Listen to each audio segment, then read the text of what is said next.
Un domingo de noviembre del 97, en la carretera que va de la Ciudad de México para Acapulco, aparecieron abandonados 3 hombres que llamaron la atención de los policías federales de caminos. Un olor fétido los envolvía, aunque estaban sellados y tenían aparte manchas.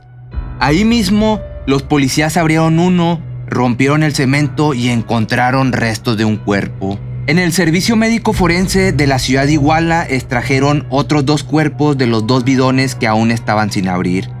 El misterio de los entambados se resolvió esa misma tarde. Las personas eran 3 hombres altos con huellas de abusos que las autoridades identificaron como Jaime Godoy, Carlos Ávila y Ricardo Reyes.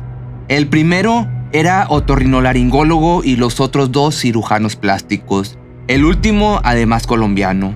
Todos habían sido parte del equipo que el 3 de julio de aquel mismo año, en un hospital de la Ciudad de México, habían sometido al mafioso Amado Carrillo a una reconstrucción facial y una liposucción que le costaría supuestamente la vida.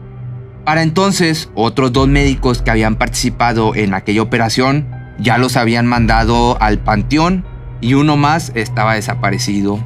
Nadie supo quiénes fueron los victimarios, tampoco hubo certeza sobre las verdaderas circunstancias en las que falleció Amado Carrillo. Las versiones oficiales dicen que sufrió de un paro cardíaco después de 8 horas de operación, pero hubo testigos que afirmaron que del quirófano había salido con vida. Luego la autopsia reveló que le habían suministrado un medicamento hipnótico mezclado con anestesia, que esto le produjo un paro respiratorio. Todavía hoy en día hay dudas sobre las causas de su fallecimiento y hasta hay versiones que dicen que sigue vivo en Argentina o en Chile y otras más que comentan que incluso es colaborador de la DEA. Pero pues tú ya me dirás al final cuál es tu conclusión. En el video de hoy te voy a contar un poco sobre la vida misteriosa de Amado Carrillo, mejor conocido como el Señor de los Cielos.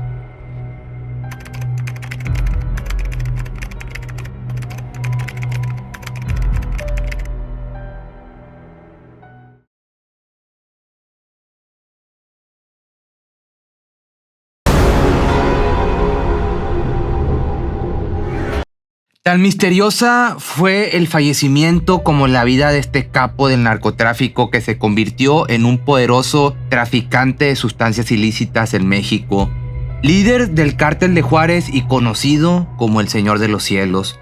Y esto porque poseía la más grande flota de avionetas para el tráfico de Colombia a México y Estados Unidos. La DEA afirmaba que poseía al menos 30 aviones, incluido algunos Boeing 727, a los que les quitaba el fuselaje, los asientos y todo lo necesario para transportar estas sustancias ilícitas. Cuando le quitaron la vida, la DEA y la revista Forbes le calcularon una fortuna que rondaba entre los 25,000 millones de dólares en negocios y propiedades, acumulados en 17 años de carrera como mafioso. Pero déjame te cuento las bases para entender más o menos cómo fue la vida de esta persona. En la pequeña comunidad de Guamuchilito, municipio de Navolato, Sinaloa, esto en México, había una finca de unos 24,000 metros cuadrados de la que se levantaban pinos y palmeras y donde corrían cabras, borregos y avestruces. Ahí vivió hasta su fallecimiento en 2014 doña Aurora Fuentes López, madre de 8 hijos: Angélica, Amado, Cipriano, Vicente, Guadalupe, Alberto, Rodolfo y José Cruz. Dicen que la llamaban mi niña y que sus hijos, Amado y Vicente, le construyeron para ella ese rancho que dejaba atrás los años de pobreza de los hermanos Carrillos Fuentes. Hijos de doña Aurora y Vicente Carrillo Vega y sobrino del mafioso Ernesto Fonseca Carrillo, uno de los fundadores y líderes del cártel de Guadalajara. Amado, el segundo de los 8 hermanos, adoptó como pueblo natal Guamuchilito, pues dicen que en realidad nació en La Tuna, municipio de Badiraguato, el 17 de diciembre del 56. Apenas estudió porque desde la adolescencia se enroló con su tío Neto a cuidar sus campos de esta planta verde que siempre te digo que ya sabes cuál es, y servir como mula para el traslado de estas sustancias. El joven Amado mostraba obediencia, lealtad, disciplina y discreción a la hora de cumplir los encargos de su tío. También se cuenta que era astuto, al igual que despiadado con sus enemigos, mujeriego y que le gustaba el alcohol y las mismas sustancias ilegales, y que al mismo tiempo era generoso con los suyos, su familia y sus dos pueblos, La Tuna y Guamuchilito, a los que les puso una iglesia, jardines, escuela y otros servicios. En realidad, poco se sabía de él cuando vivía. La policía, cuando comenzó a perseguirlo, solo tenía una vieja fotografía suya y ni siquiera sabía su edad. El sigilio lo acompañó desde sus primeros años como mafioso, cuando su tío, Don Neto, como llamaban a Fonseca, lo mandó al poblado de Ojinaga, en Chihuahua, a que aprendiera todo del negocio con uno de sus socios, Pablo Acosta Villarreal, mejor conocido como el Zorro de Ojinaga. Para el Zorro, Amado fue su favorito, su protegido, y durante más de 10 años trabajó a su lado, primero como su asistente y después como segundo en jerarquía. La mancuerna acabó cuando Amado lo mandó al panteón en abril del 87, como es muy común en este tipo de ambientes, la traición. Con esto le quedó el camino libre para que Amado Carrillo asumiera el control del grupo de narcotraficantes que operaba en Ojinaga, que más tarde se convirtió en el Cártel de Juárez, uno de los más poderosos de México. Cuando Amado Carrillo se trasladó a Ojinaga en los años 70, un ex policía de la Dirección Federal de Seguridad encabezaba las primeras operaciones de lo que sería el Cártel de Ciudad Juárez en Chihuahua. Se llamaba Rafael Aguilar Guajardo. Con él comenzó a hacer negocios Amado Carrillo, se ganó su confianza, consiguió que lo dejara manejar las sustancias que llegaban de Colombia y le compartiera sus contactos. Al poco tiempo ya había desplazado a su socio en los envíos a Estados Unidos. Así que a finales de la década de los 80, Amado Carrillo Fuentes dejó Ojinaga y asentó en Ciudad Juárez bajo total anonimato. Desde ahí construyó el poder de un cártel que, de acuerdo con la DEA, sumaba ganancias semanales de $200 millones por el tráfico. Por aquellos años también se ganó el sobrenombre del Señor de los Cielos con su flota de aviones Boeing de 2 turbinas y 68 plazas y aeronaves que transportaban hasta 6 toneladas.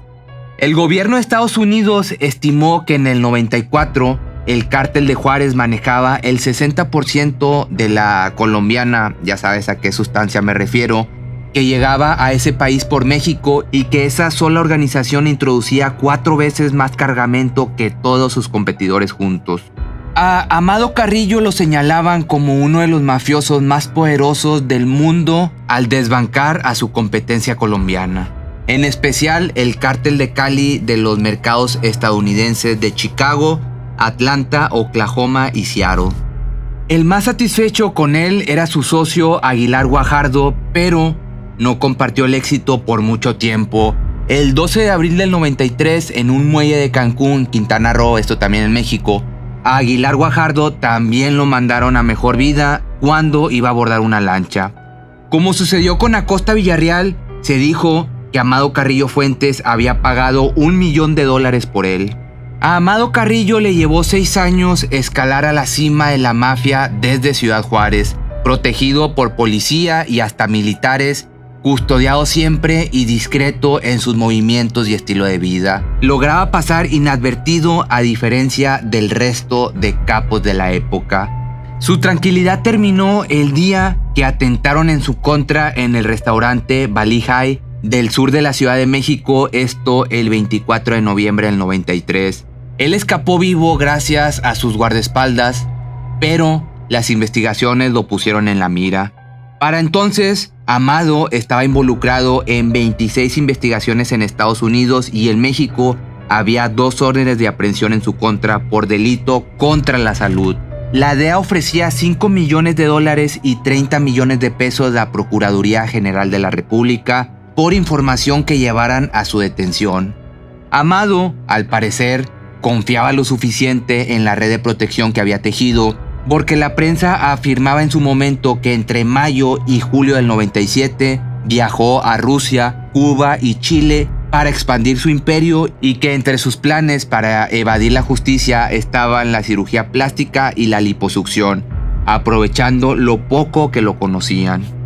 El 3 de julio del 97, al Hospital Santa Mónica, ubicado en Polanco, una de las zonas más exclusivas de la Ciudad de México, llegó Antonio Flores Montes para someterse precisamente a esas intervenciones quirúrgicas a cargo de un reconocido médico colombiano de nombre Ricardo Reyes. El doctor sabía que se trataba en realidad de Amado Carrillo Fuentes, quien falleció al cabo de la operación por la presencia residual de agentes farmacológicos de tipo anestésico, de acuerdo con el informe de la autopsia que se dio a conocer en su momento. Su fallecimiento fue declarada a las 6 de la mañana en la habitación 407, donde Amado estaba completamente solo.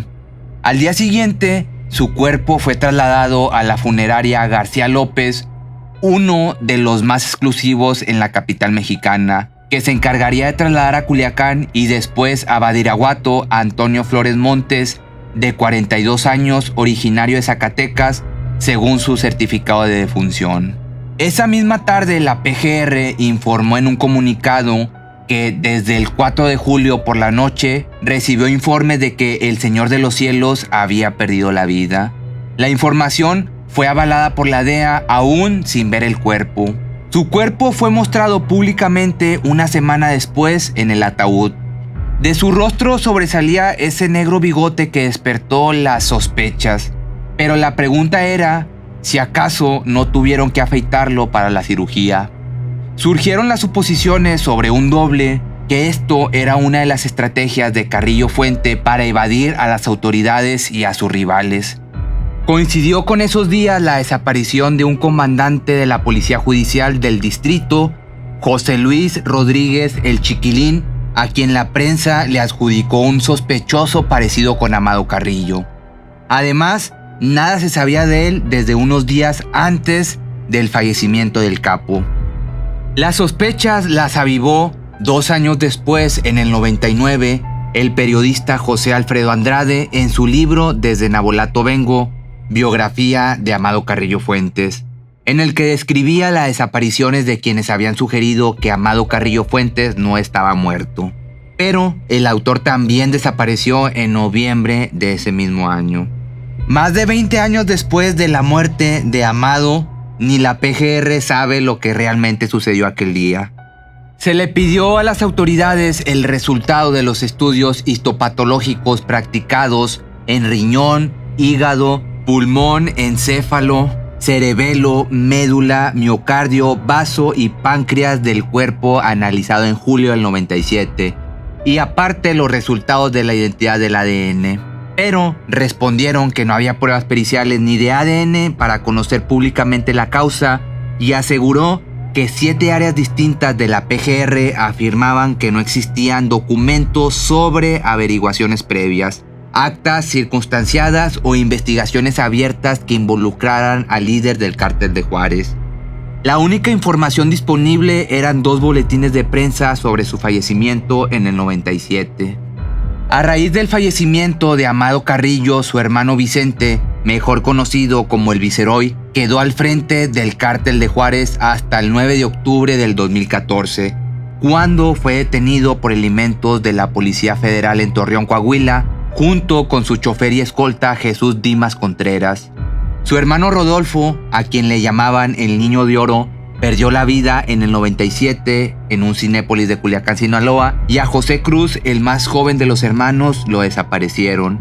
En la finca de Guamuchilito solo quedan las hermanas y el recuerdo de una de las más poderosas familias del narco en México, así como el misterio de si este capo falleció o simplemente desapareció. Si te gustó este video, no olvides seguirme en mis redes sociales. Si me estás viendo en YouTube, no olvides activar la campanita para que te lleguen las notificaciones. Mi nombre es Pepe Cerecero y esto es...